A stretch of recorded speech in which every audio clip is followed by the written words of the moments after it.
Hello and welcome to Vendor Trash. Is the title a reference to my opinions, my drawing skills, or me, Johnny?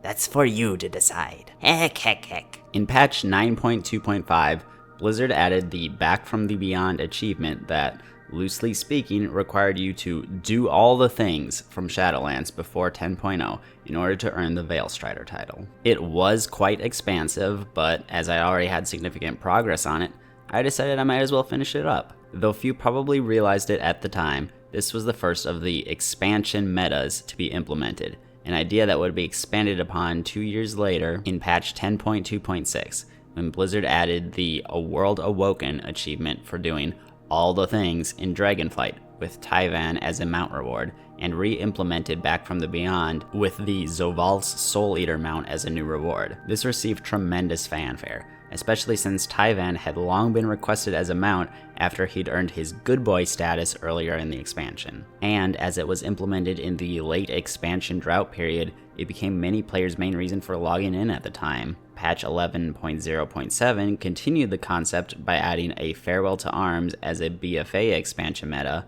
and by implementing You Zalnot Pass as the first chunk of the War Withins. In this video, I'll be giving a very rough summation of the requirements of each of these 3.5 expansion metas and my experience with each of them. As it was the first implemented, I will begin with Shadowlands and Back from the Beyond. This meta achievement was perhaps a bit unpolished as it was their first go at it, but overall still pretty fun. It required players to complete all 9 Shadowlands dungeons on Mythic difficulty, all 3 raids, Tazavesh on hard mode, all 4 Covenant campaigns, the 9.1 campaign, the 9.2 campaign, a bunch of Covenant Assault achievements, a Zereth Mortis meta achievement, hitting 80 renown with every Covenant, maxing out all of the Covenant Sanctum upgrades, some of the easier achievements for each Sanctum special feature, some Ma achievements, and some Torghast achievements. It can simultaneously feel deceptively easy, as many of those I just listed are extremely quick and easy to complete, often already being complete if you actually played the expansion, and deceptively hard,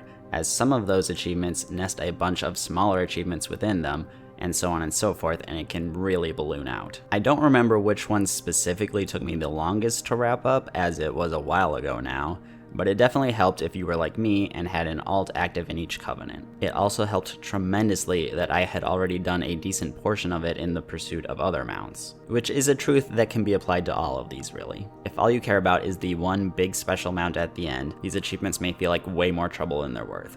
But you gotta keep in mind, you're going to be earning a lot of other rewards along the way. The really special mounts at the end are really just a cherry on top. Anyway, noticeably absent from this meta achievement was the Korthia meta achievement, Breaking the Chains, and I'm not entirely sure why, though 2 parts of that meta achievement were carried over to this one, the campaign and the Covenant Assault achievements. It could be because patch 9.1 and Korthia were not the best received content, but it does feel weird to exclude such a thing given the nature of Back from the Beyond. If we had to do the Zereth Mortis meta achievement, then why not this one? It's really not a big deal in the long run, and I did do that achievement anyways to get the Hand of Salaranga mount. Either way, I did complete the achievement before 10.0 and earned the Veil Strider title, which is relatively cool, and immediately received the Zoval's Soul Eater mount when it was patched in 2 years later. And I'd say this was a pretty satisfying reward, as the only other Soul Eater mounts in the game were Gladiator mounts. And now I'm just thinking about the Soul Eater anime from the 2000s. At any rate, if my sources are to be believed, approximately 2.5% of players have completed this achievement. Moving on, we have the A World Awoken achievement for Dragonflight.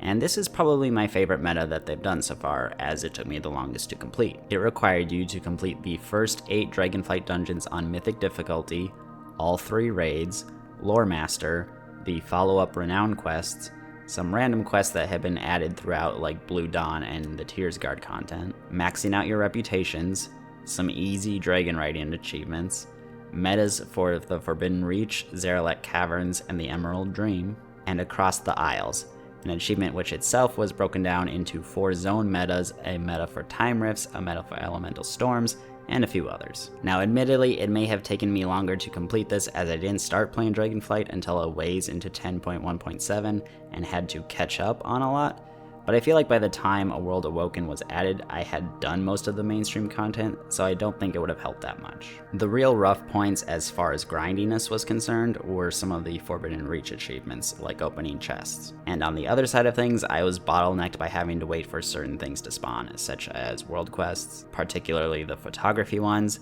as well as some of the fishing holes, which I believe could have their spawn pattern thrown off by Farak assaults, and that was just kind of frustrating. I have to say that this one felt really good to make progress on, because they added 9 mounts in total to earn along the way. Taivan plus 8 others, and again, I'm sure you could count others from achievements that had already been in place. So I did wind up getting quite a few incremental rewards as well. And of course, Taivan is a very recognizable and beloved reward, particularly due to his relatively large size. Heck, there was mild outrage when due to a bug they had to decrease his size for a patch, though thankfully he has been scaled back up since. Supposedly 3.91% of players have this achievement, which surprises me a bit as it felt a lot harder than the Shadowlands one, but it could just be that many more players were interested in getting it. Next up, we have a Farewell to Arms, and might I just add that I love the titles for all of these achievements. They feel so poignant and grandiose. So this was the first of the expansion meta achievements that went back to a former expansion,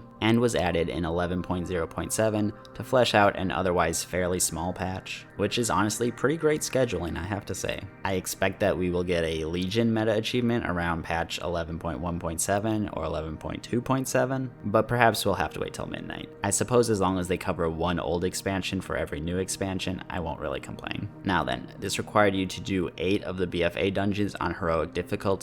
That is all of the original ones except for King's Rest and Siege of Borealis, which were only available on Mythic difficulty. You also had to complete all 5 raids, all of the campaign quests, which did require you to play both the Alliance and Horde side of things, hitting Revered with the initial 6 reputations, an Island Expedition meta, some mission board achievements, the Najatar meta, the Mechagon meta, an 8.3 Uldum/Veil of Eternal Blossoms meta, the Horrific Visions meta, some Heart of Azeroth achievements, some achievements for completing transmog sets from the raids and the warfronts, / loving some critters, and meta achievements for each of the leveling zones. Now, personally, I was a bit underwhelmed by the scope of this one, but to be fair, I did play for the entirety of BFA, although that's not that abnormal for me. I think what probably wound up saving me a ton of time was that I had already completed the Najatar and Mechagon meta achievements, Undersea Usurper and Mechadun respectively, in order to obtain their mount rewards back in the day. And I know that many players were lamenting those 2 achievements in particular as the worst parts of a Farewell to Arms. But as it turned out, when I checked the achievement on patch day,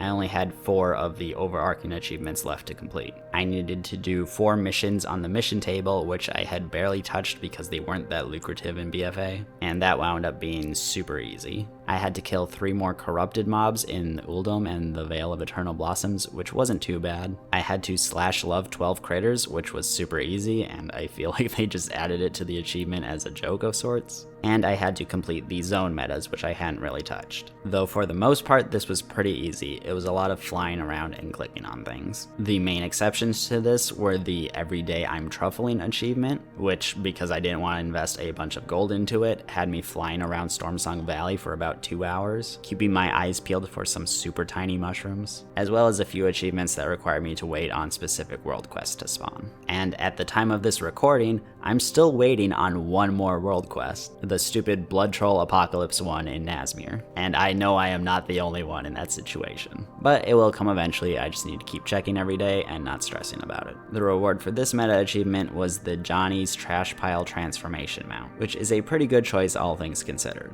Johnny, the Loa of Scavengers, or as some would affectionately refer to him as the Trash Loa, was always a fan favorite. They even chose to use him as one of the main Loa in the Darkspear Heritage questline. I don't have the numbers for the completion rate of this achievement, and I wouldn't give it too much weight anyways, as it was implemented very recently, and many players are just waiting on world quests anyways. Continuing along, we have The War Within, which is the first expansion where the meta achievement is being rolled out piecemeal as the content comes out. I suspect that for this reason, it'll have the highest completion rate of them all, as it'll be a lot less intimidating to players. What we have so far is You Zal Not Pass, which consists of the zone metas for the 4 launch zones and Siren Isle. For me, the only time gates that I ran into were waiting for a world quest in Ashkahet and the 3 weeks you need to complete the Siren Isle questline. This awards the Shadow of Doubt mount, and some players have voiced disappointment that it isn't more unique. But that's clearly them misunderstanding what this achievement is. It is a stepping stone, not the end goal. And that's everything we have for now, but all in all, I think these achievements are a great addition to the game. They're a far cry from actually requiring you to fully complete an expansion, but they do have a wide breadth of requirements that pretty much nobody will complete 100% passively. If you actually play an expansion, then they're usually not too bad and are a nice reward. I can imagine them being a bit nightmarish if you didn't play an expansion at all, but that's fine. They're fun to complete, and the fact that they're so well received despite requiring relatively little effort from Blizzard proves that what players really crave is just checklists to complete. I look forward immensely to them working their way backward through the expansions and hope they go all the way back to vanilla. BFA was fairly well equipped for this already, but the further back we go, the more sparse the achievement structure for expansions will be. So I hope that Blizzard goes the extra mile and really fleshes some of those out to ensure that they aren't complete jokes to complete. I want things to do, I don't want freebies. And this is me thinking way too far into the future, but I think it'd be really sweet to have a meta achievement for completing all of the expansion metas from vanilla up through Dragonflight, so 10 in total, which just feels like a logical cutoff, and then you can do another one for the World Soul Saga. I imagine the percentage of players that would actually achieve such a feat would be ridiculously small, but it would be one of those rewards where when you see it in game, you think to yourself, dang, they put in a lot to get that thing. And honestly, that's always a good thing for the game. For this week's drawing, I decided to go with Rastakhan. My reasoning being that the BFA meta achievement is what inspired this video in the first place, and he was one of my favorite parts of Battle for Azeroth. Honestly, he's one of my favorite characters overall, which is saying a lot considering how little screen time he actually had. He was perhaps a bit complacent in trusting his advisors too much, but he was also very active in doing what needed to be done to help his people. He wasn't a warmonger, but he did not shy away from battle. He just felt like he was having a ton of fun much of the time, and that's a huge plus in my book. But my favorite part about him was just that he was a flawed character. This is best exemplified by the bargain he made with Bwonsamdi after Razan died, feeling that he needed the aid of a similarly powerful Loa to protect his kingdom. The sinister part of this pact being that it also bound his bloodline to Bwonsamdi. This meant his daughter Talanji and any descendants that she would leave behind, which nowadays doesn't sound that bad. Players responded very positively to Bwonsamdi as a character, and Blizzard kind of softened him thereafter. But at the time, he was portrayed far more as a trickster Loa, and this felt very much like a Faustian bargain. And Rastakhan's willingness to agree to such a bargain shows that he is not perfect, and I will take every flawed character I can get. I'm really disappointed that they killed him off so quickly. I would have loved to have him around in the Horde long term. I don't have anything against Talanji specifically. Heck, because of her father's death, she's like the only leader that still has major beef with the Alliance. But as she stands right now, she's just not as interesting as her father was. I decided to draw him in Dazara lore, specifically his throne at the Great Seal, and I was going to draw him sitting on his throne, but I was having some difficulties there, so I moved him out to the ledge, where he spent a lot of time anyways. Dazara lore is a pretty cool city. I think it gets a lot of flack it doesn't deserve, just because its useful NPCs were split into 2 locations, which was a lot less convenient than Borealis, but it also made the city feel big, whereas Borealis often felt very tiny to me. So then, thank you for watching, and I'll catch you next week. Bye-bye!